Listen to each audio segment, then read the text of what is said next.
Would you please let go of me already? Aizawa grumbled, rolling his eyes.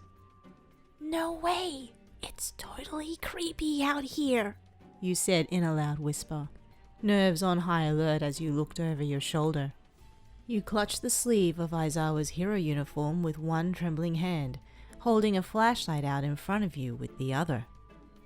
You and Aizawa were currently patrolling around a graveyard, one that was reportedly haunted, no less. Several civilians witnessed a wanted villain meandering the area, and your agency asked that the two of you investigate further. Unfortunately for you, walking around a haunted cemetery just wasn't your idea of a good time.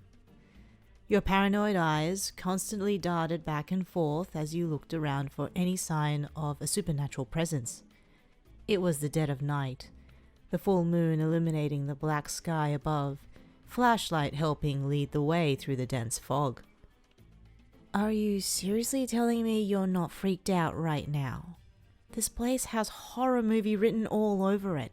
Don't you feel like a ghost is going to pop out at any second now? You asked your sleepy co-worker. I don't, and never will, believe in ghosts, he replied dryly. You clicked your tongue, letting out a deep sigh. What did you expect? Aizawa wasn't the type of guy you went to for some sympathy. Giving up on trying to remove your hand from his jacket sleeve, Aizawa opted to simply drag you along the path.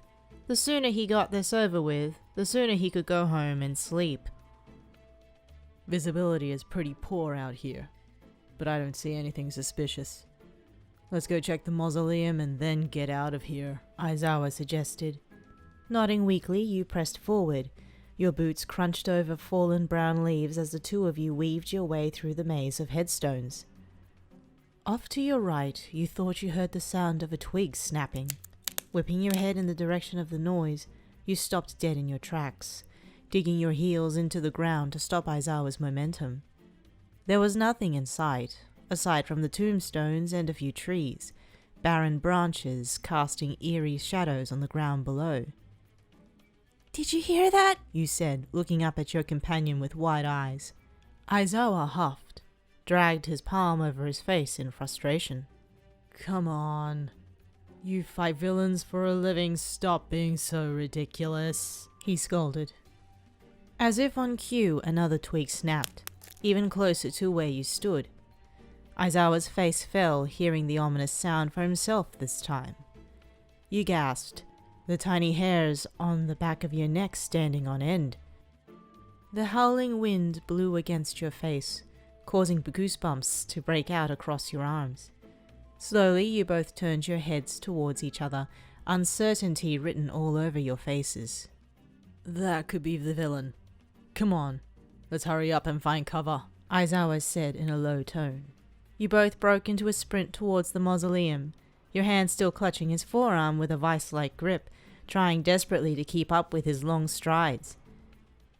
You periodically stumbled over the tree roots along the way, but Aizawa ensured you remained upright until you approached the steps to the old vine-covered building. Flying up the stairs, Aizawa ripped the creaky door open, throwing the two of you into the pitch-black space. He quickly shut and locked the door. The room was musty and reeked of death, but luckily you appeared to be alone as you did a quick assessment with your flashlight. You covered your mouth, trying to quell the sounds of your huffs as you caught your breath. Aizawa strained his ears, forehead resting against the door, trying to listen for any indication of a person on the other side. After several long minutes of silence, he lifted his head to look down at you. I haven't heard a single footstep.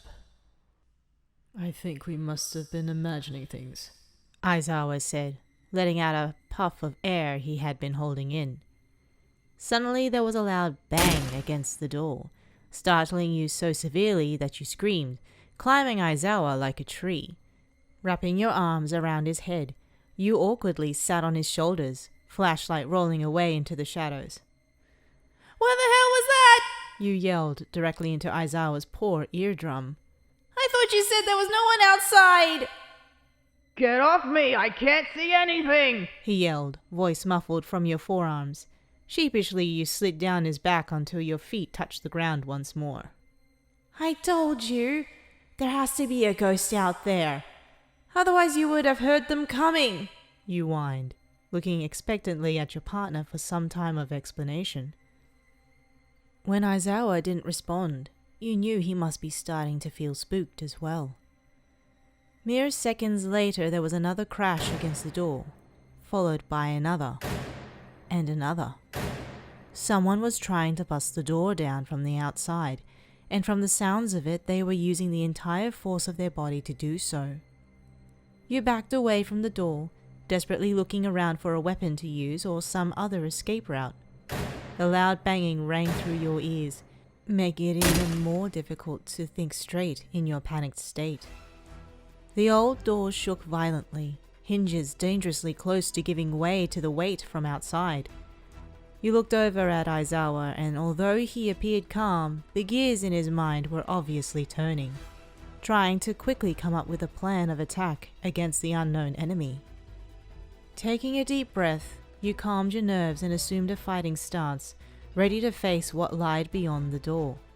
Just as the structure gave way, Aizawa moved in front of you, one of his arms gently pushing against your chest, silently telling you to stay back. The door slammed against the stone floor in defeat, a plume of dirt blocking your line of sight to the now open doorway. Capture weapon in hand, Aizawa waited with bated breath for the dust to settle. An ominous shadow appeared, humanoid looking, though it was still too dark to see a face or any fine details. Fog rolled into the mausoleum from outside as the shadow's heavy boots fell against the floor, inching closer to the two of you. You backed up further and further as the intruder continued its forward motion, stopping only when your back hit the wall behind you. Aizawa let out a threatening growl. Who are you? What do you want from us? I want, the shadow said in a low voice. A flashlight clicked on, the user quickly flipping it around so that the light's beam pointed upwards towards its chin.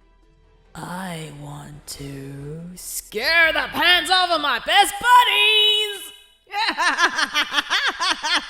Present Mike said, cackling loudly, slapping a hand over his knee repeatedly. You and Aizawa froze at the sudden turn of events. Your guards came crashing down immediately, racing hearts still beating loudly in your ears. Present Mike continued laughing at the dumbstruck heroes, dropping to the floor and rolling around in amusement. Man! Oh man, I got you guys so good! You should see your faces! The loud man said, in between bursts of laughter. Aizawa walked up to his best friend, snatching him up by his collar and lifting him up to eye level. What in the hell is wrong with you? Aizawa growled. What? Were you scared the spooky ghost was gonna get you and your partner? Mike said tauntingly. They're not my... Aizawa tried to protest. Forget it, I'm going home.